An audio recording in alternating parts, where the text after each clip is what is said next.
Pasca beredarnya transkrip percakapan pesan pendek yang kembali menyebut-nyebut nama Yuni Syara di tengah bergulirnya sidang pra-peradilan Raffi dan BNN, akhirnya membuat pihak Yuni Syara angkat suara. Melalui kuasa hukumnya, Yuni pun menyatakan merasa tidak perlu menanggapi selebaran yang tidak jelas sumbernya itu. Minola Sebayang yang menjadi pengacara Yuni menyebut selebaran transkrip percakapan itu sangat mudah dibuat oleh siapapun.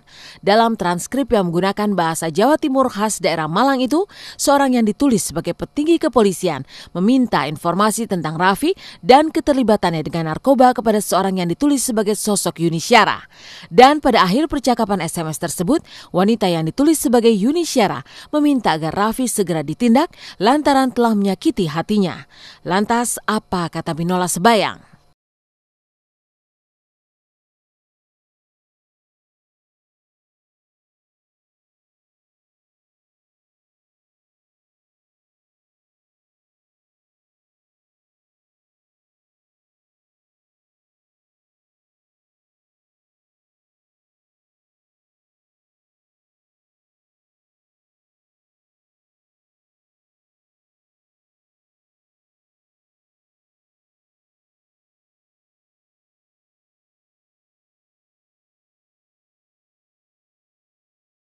Itu selebaran itu siapa yang menyebarkan? Kan kita harus jelas ya, kalau misalnya sesuatu yang kita mau jadikan itu sebagai suatu alat bukti, sumbernya pun kan harus jelas. Nggak bisa dong alat bukti itu dapatnya mendadak dari langit atau dari seseorang yang nggak dikenal, surat kaleng. Ini kan nggak bisa, karena terkait dengan selebaran itu masih ada beberapa pertanyaan, apakah pertama itu benar apa tidak. Karena kalau saya lihat bentuknya saja kan itu sama seperti ketikan-ketikan biasa. Ya, sudah baca ya. Itu yang pertama. Terus yang kedua adalah siapapun yang menyebarkan itu, kita mau tahu juga bagaimana cara dia mendapatkannya. Ya, bagaimana cara dia mendapatkannya. Karena kalau misalnya mendapatkannya dengan cara melawan hukum, penyadapan atau apapun juga, ini juga masalah hukum yang serius. Orang yang melakukan itu juga akan rentan untuk mendapat ancaman hukuman. Kalau misalnya sesuatu yang tidak jelas, apa perlu ditanggapi dengan serius? Iya, saya juga membacanya kaget gitu kan. Tapi apapun ini kan mungkin rumor, apa kita juga nggak bisa membuktikan. Saya tetap di sini fokusnya sama hukumnya Raffi gitu kan. Karena apapun itu juga tidak bisa mempengaruhi mungkinnya. Saya lebih berpikir kalau masa iya gitu kan, masih percaya nggak percaya, tapi tetap itu saya indahkanlah gitu. Saya lebih berpikir ke hukumnya Raffi. Saya juga dalam keadaan ini kita masih terus, kita sama orang juga masih bertanya-tanya apa saya harus percaya apa enggak, apalagi dalam itu percaya. Saya dalam saat ini saya nggak tahu mesti apa, percaya sama yang mana, saya juga bingung lah. Transkrip percakapan yang tiba-tiba beredar di sidang pra-peradilan Raffi tentu mengundang tanda tanya. Benarkah Yuni memang berada di balik penggerebekan di kediaman Raffi 27 Januari 2013 lalu? Ataukah ada pihak yang hanya ingin mengkaitkan Yuni kembali setelah sebelumnya sempat mereda?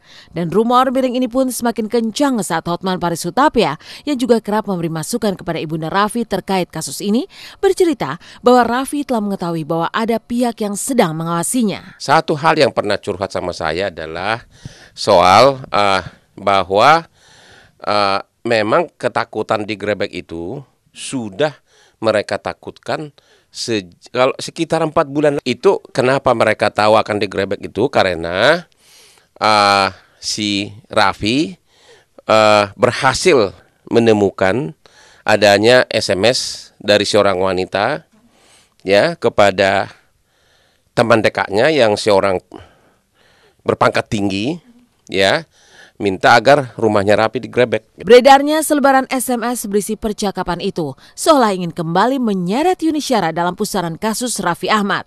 Setelah tudingan bahwa Yuni yang melaporkan Raffi, kini selebaran transkrip seolah dimanfaatkan untuk menghubungkan kembali dugaan keterlibatan Yuni.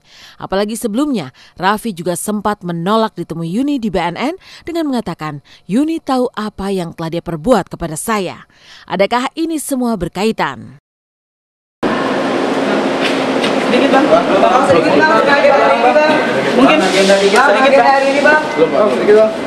Iya, saya menepati janji saya. Setelah pulang umroh, saya akan melihat Raffi. Dan saya tepati janji saya. Semalam saya pulang dari umroh, saya datang ke BNN pada siang hari ini.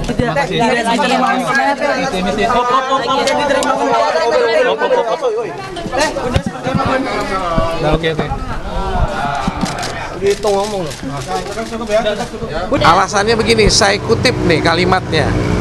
Sampaikan sama Yuni sudah tahu apa yang dia perbuat terhadap saya. Saya tidak tambah, tidak kurangi. Saya ulangi, Yuni tahu apa yang telah dia perbuat terhadap saya. Yuni tahu datang di luar jam besuk ya risikonya ya nggak bisa ketemu. Jadi tidak ada kaitan dengan hal-hal seperti itu. Justru saya ingin mempertanyakan orang yang mengkait-kaitkan itu jangan bermisteri lah. Nyatakan dengan terus terang, kan begitu kira-kira intinya. Kalau memang misalnya itu ada korelasinya, saya kira dia sudah tahu bahwa saat ini banyak sekali orang-orang yang coba tetap mengkait-kaitkan dia dengan peristiwa hukum itu. Meski bisa saja merugikan, Minola tidak ingin terjebak dalam skenario yang berusaha membangun opini publik.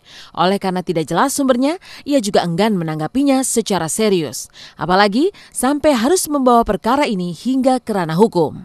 Siapa yang menjelek-jelekkan? Siapa yang mau menjelek-jelekan? Masa kita laporin kacangnya itu, bungkus kacangnya itu, sampahnya itu?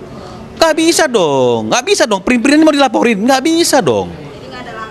Loh, makanya saya katakan itu print-printan itu siapa yang menyebarkan, siapa yang meletakkan di tempat itu? Kan begitu kira-kira intinya. Muncul dong, jadi kita tahu membela diri, tahu mau melakukan kegiatan hukum apa. Walaupun isinya kita tidak suka, tapi kita nggak tahu nih siapa yang membuatnya. Masa kita harus sobek-sobek kertasnya? Masa kita harus laporkan kertasnya? Ini lucu. Dan di tengah ketidakhadiran Raffi di sidang pra-peradilan hingga munculnya transkrip percakapan, seperti apa Raffi saat ini di Lido. Gambar-gambar tentang kondisi terkini Raffi terekam saat pengamat musik band Sleo mengunjunginya di Lido beberapa waktu lalu. Berikut ini sedikit dari percakapan antara band Sleo dengan Raffi. Enggak, kan kreativitas nggak hanya lagu loh, ya kan? Ada nggak mas yang ada unsur sama film atau apa ya? Kan itu belum pernah dicoba. Dan saya yakin sebetulnya Anda jangan minggu depan udah nggak di sini lagi, udah di rumah lagi gitu. Kita nggak tahu. Saya menulis buku aja nanti. Nah ini saya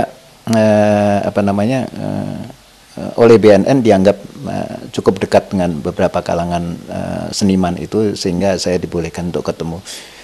Begitu ketemu sama Raffi, teman ini memang agak berbeda tatkala saya ketemu pertama kali di Jakarta. Di sana dia lebih yang dia keluhkan, kebiasaan dia makan makanan yang selalu disiapkan, itu di sana menjadi tidak seperti itu. Jadi keluhannya terhadap makanan terutama.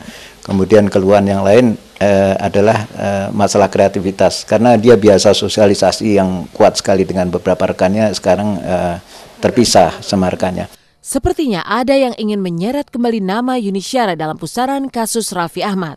Setelah tudingan kepada Yuni sempat mereda, kini beredar isi SMS yang juga menyebut-nyebut nama dirinya. Sementara itu dalam kasus berbeda, ketegangan kembali muncul antara Abu Bakar yang lama tak pernah menampakkan diri dengan Dewi Persik.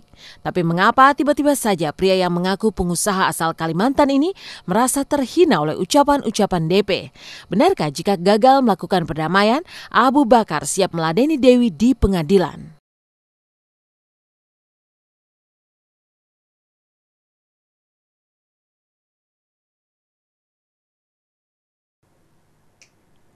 Lain kasus Raffi, lain pula yang terjadi pada Dewi Persik yang berseteru dengan Abu Bakar. Lama tidak muncul pasca dilaporkan oleh Dewi Persik. Tiba-tiba Abu Bakar kemarin angkat bicara. Tapi mengapa pengusaha asal Kalimantan itu merasa terhina dengan ucapan-ucapan DP? Benarkah jika tidak bisa diajak berdamai, maka ia siap meladeni Dewi di pengadilan?